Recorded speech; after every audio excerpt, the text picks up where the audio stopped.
to talk to you today about resiliency. I'll give you a definition of resiliency that comes from a book that I'm reading right now called The Resiliency Advantage. It's a book written by Dr. Siebert.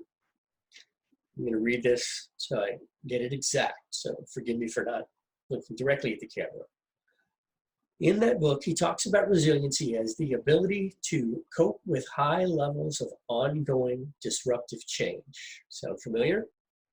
The ability to sustain good health and energy when under constant pressure. The ability to bounce back easily from setbacks. The ability to overcome adversities. The ability to change to a new way of working and living when an old way is no longer possible. Sounds a little familiar. And to do all this without acting in dysfunctional or harmful ways. This book was written years ago. Resiliency is not a new concept. But for a lot of people, they seem to believe that resiliency is something that they either have or they don't have. It's a common misperception that I see with lots of things that are learnable skills, but people who don't already possess those skills for some reason are convinced that they just can't get them, that they just aren't that way. This is just the way that I am. And I'm a big believer that most things are learnable skills.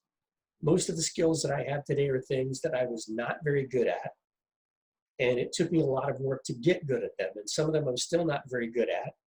I'm still working on becoming a better speaker. I'm still working on making better videos.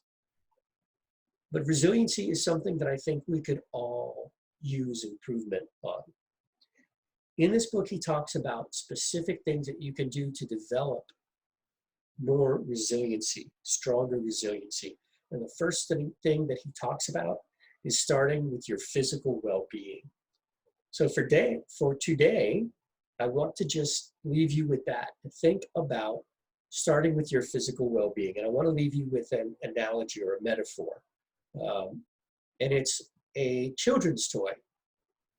When I was a kid, there was a toy called a Weeble. I don't know if they still sell them anymore, but the tagline for that toy was Weebles wobble, but they don't fall down. And Weebles were these little egg-shaped toys.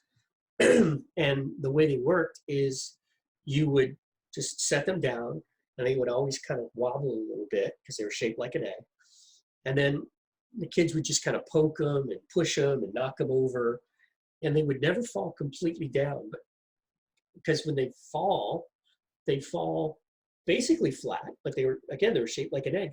So they would just pop right back up and they would wobble, wobble, wobble until they came back to their original position, right? So I want you to think about that metaphor of a Weeble. That's resiliency. Weebles wobble, but they don't fall down. Think about that in terms of springing back up, going back to your original form or to that new form, right? With all the changes because of what's going on with the coronavirus and all the quarantine and all that stuff, we have to change how we do things. We can be resilient throughout that. Okay? Think about that. I'll leave you with that. That's it for today, and I'll see you next time.